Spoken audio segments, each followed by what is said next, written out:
ಅದು ನಿಮ್ಮಂತ ಬ್ಯೂಟಿಫುಲ್ ಹುಡುಗಿ ಜೊತೆ, ಅದರಲ್ಲೂ ನನ್ನ ಗರ್ಲ್ ಫ್ರೆಂಡ್ ಜೊತೆ ಐಸ್ ಕ್ರೀಮ್ ತಿಂದಿದ್ರೆ ಆ ಫೀಲ್ ಹೇಳಕ್ಕಾಗಲ್ಲ, ಫೀಲ್ ಮಾಡ್ಕೋಬೇಕಷ್ಟೆ.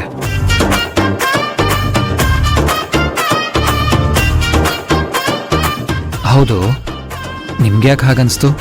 ಅಲ್ಲ ವಿರಾಟ್, ನೀವಿವತ್ತು ಎಷ್ಟು ಆಸೆಯಿಂದ ಇಷ್ಟಪಟ್ಟು ಹೊರಗಡೆ ಕರ್ಕೊಂಡು ಹೋದ್ರಿ. ನನ್ನ ಜೊತೆ ಸಮಯ ಕಳಿಬೇಕು ಅಂತ ಪ್ಲಾನ್ ಮಾಡಿದ್ರಿ. ಆದ್ರೆ ನಾನು ಮಾತ್ರ ಯಾವುದೋ ಯೋಚನೆಯಲ್ಲಿ ಮುಳುಗಿ ನಿಮ್ಮ ಆಸೆಗೆ ತಣ್ಣೀರು ಎರಚಿಬಿಟ್ಟೆ. ಅದಕ್ಕೆ ನಿಮಗೆ ನನ್ನ ಮೇಲೆ ಕೋಪ ಬಂದಿದ್ಯೇನೋ ಅಂತ. ಸಿಂಧು, ಪ್ಲೀಸ್ ಈ ಸಾರಿ ಎಲ್ಲ ಕೇಳಬೇಡಿ. ಮನ್ಸಲ್ಲಿ ಏನೇ ಇದ್ರೂ ತೆಗ್ದು ಹಾಕ್ಬಿಡಿ. ಬೇಡದೇ ಇರೋದನ್ನ ಮನ್ಸಲ್ಲಿ ತಲೆಯಲ್ಲಿ ಇಟ್ಕೊಂಡ್ಬಿಟ್ರೆ ಅದು ನಮ್ಮನ್ನು ಕಾಡ್ತಾ ಮನ್ಸನ್ನ ಭಾರ ಮಾಡ್ಬಿಡುತ್ತೆ. ಹಾಗೆ ನಂಗೆ ನಿಮ್ಮ ಮೇಲೆ ಯಾವತ್ತೂ ಕೋಪ ಬರೋಕ್ ಸಾಧ್ಯನೇ ಇಲ್ಲ. ಯಾಕಂದ್ರೆ ನಿಮ್ಮ ಮೌನದ ಹಿಂದಿರೋ ಮಾತನ್ನ ನನಗಿಂತ ಚೆನ್ನಾಗಿ ಬೇರೆ ಯಾರಿಗೂ ಅರ್ಥ ಮಾಡ್ಕೊಳಕ್ಕಾಗದೇ ಇಲ್ಲ.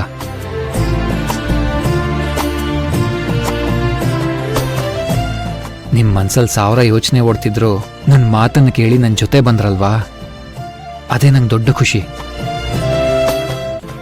ಆದ್ರೂ ವಿರಾಟ್, ಇದು ಮಾತಾಡೋ ಸಮಯ ಅಲ್ಲ, ಮಲಗೋ ಸಮಯ. Let's not disturb good dreams.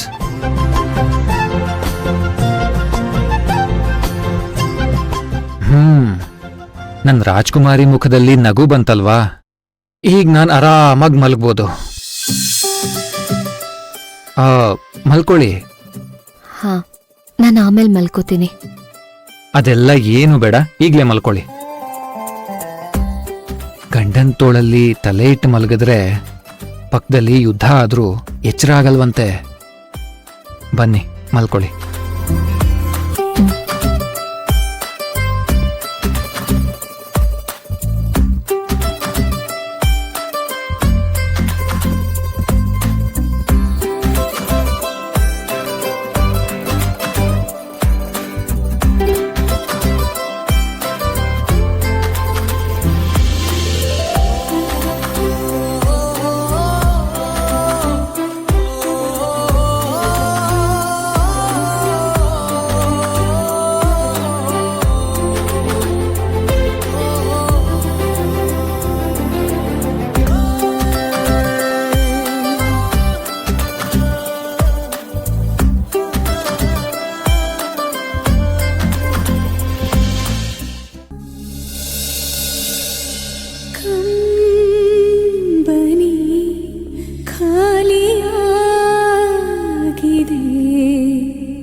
ನಿನ್ನ ಚೂ ಬಿಟ್ಟಿದ್ದ ಧರ್ಮೇಂದ್ರ ದಿವಾನ್ ತೀವಾಳಿ ಆಗಿ ನಡು ರಸ್ತೆಯಲ್ಲಿ ನಿಂತ್ಕೊಳ್ಬೇಕು.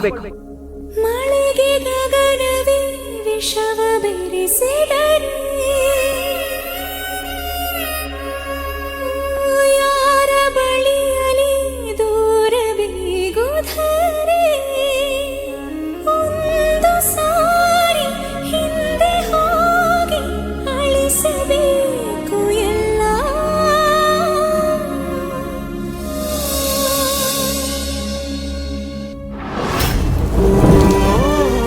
ಸುಳ್ಳು ಹೇಳೋದು ಕಷ್ಟ ಅಂತ ಅನ್ಕೊಂಡಿದ್ದೆ, ಆದ್ರೆ ಸತ್ಯ ಹೇಳಿದ್ರು ಇಷ್ಟೊಂದು ಶಿಕ್ಷೆ ಅನುಭವಿಸ್ಬೇಕಾಗುತ್ತೆ ಅಂತ ನನಗಿವತ್ತೇ ಗೊತ್ತಾಗಿದ್ದು.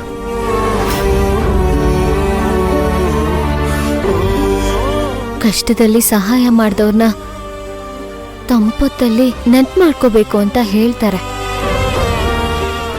ಆದ್ರೆ